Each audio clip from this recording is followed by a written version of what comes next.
विश्वशांती बुद्ध विहाराची नियोजित जागा ही जायकवाडी प्रकल्पाच्या वसाहतीमध्ये गेल्या 35 वर्षापासून होती आणि त्या ठिकाणी पंचध्वज लावण्यात आलेला होता।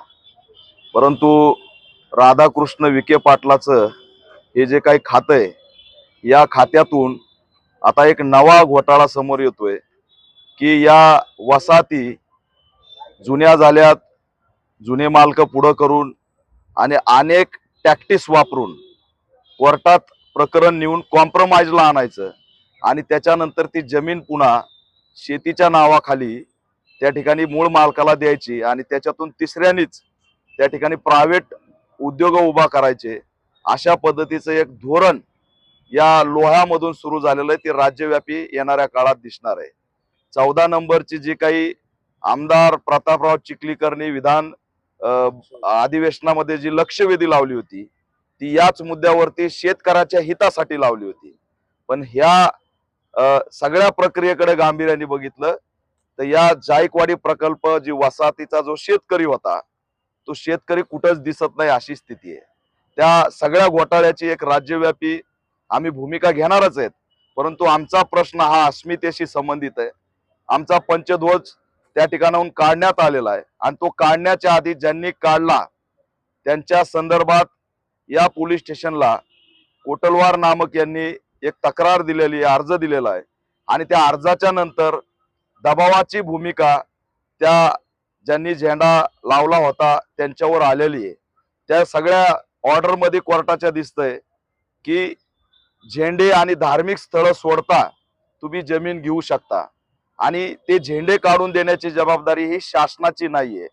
म्हणून शासनाला मध्ये इन्व्हॉल्व न करता याच लोकांना भयभीत करून झेंडे काढता येत आहेत का, अशा पद्धतीचा एक घाट त्या ठिकाणी घातला आणि त्या उद्देशातून हा झेंडा निघाला।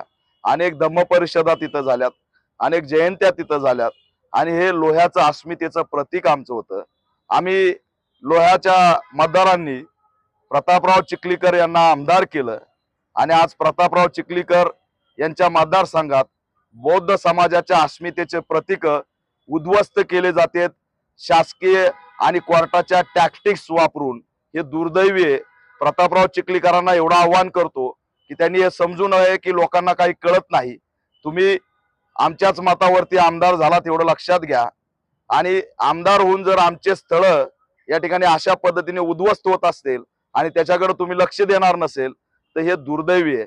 संपूर्ण महाराष्ट्रात या घटनेमुळे संतापाची लाट पसरलेली। या सर्व प्रकरणाची सखोल चौकशी झाली पाहिजे।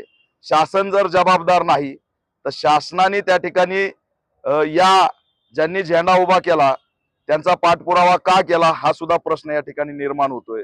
म्हणून राधाकृष्ण विखे पाटील ते बॉटम पर्यंत हा मोठा घोटाळा झालेला आहे आणि अशाच पद्धतीने महाराष्ट्रातल्या जमिनी घशात घालण्याचा कार्यक्रम पुढच्या काळात होईल का हा प्रश्न निर्माण झालाय। आमची आताच या ठिकाणच्या सन्माननीय DYSP जगताप मॅडम यांच्याशी चर्चा झाली। कायदा व सुव्यवस्थेच्या दृष्टिकोनातून त्यांनी त्यांची भूमिका मांडली, परंतु आम्ही त्यांना जाहीर सांगितलंय की आमचं ते अस्मितेचं प्रतीक आहे आणि ते प्रतीक आम्हाला पुन्हा जशाचे तसं उभं दिसलं पाहिजे। त्यासाठी ज्या लोकांनी ज्यांनी तो झेंडा काढलेला आहे त्यांना आणि त्यांच्या मोबाईलवर कुणाकुणाचे दबावाचे कॉल आलेत का, त्या ठिकाणी SP कार्यालयामध्ये या गाय समुद्रे यांचा उपदेशन झालं पाहिजे। त्यांना असणारी ताकद पोलिसांनी दिली पाहिजे आणि त्यांच्यावरती दबाव होता का याची सखोल चौकशी झाली पाहिजे। तातडीने पोलिसांनी करोडो रुपयाचा हा हे प्रकरण असल्यामुळे गाय समुद्रे यांना पोलीस संरक्षण दिलं पाहिजे, कारण त्यांच्या जीवितास धोका आहे आणि तसं संघटना या ठिकाणी अर्ज सुद्धा देणार आहे। मी अपेक्षा बाळगतोय की लोह्यातले समाज बांधव याच्यावरती ठोस भूमिका घेतील आणि पोलीस यंत्रणा सुद्धा सामाजिक सलोखा आणि शांतता राखण्यासाठी आमचा झेंडा परत लावून देण्यासाठी मार्ग काढतील।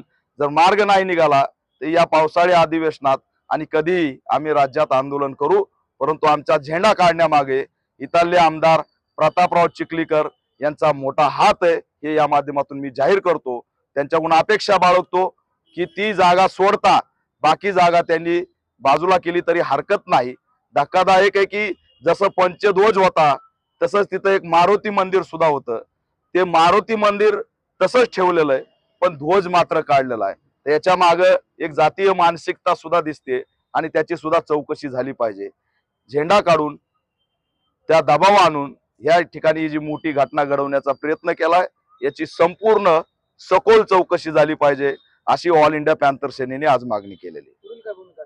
पुढं हा झेंडा आता आम्हाला प्रशासनानेच खोडून सांगितलंय की झेंडा काढला काय आणि पुढं काही झालं काय त्याशी शासनाचा संबंध नाही. त्याच्यामुळे पोलीस प्रशासन आणि शासनाला मी आव्हान करतो की तुमचा जर संबंधच नाही तर कोणत्याच गोष्टीत तुम्ही आम्हाला डिस्टर्ब करू नका. आम्हाला काय करायचं ते केलं जाईल.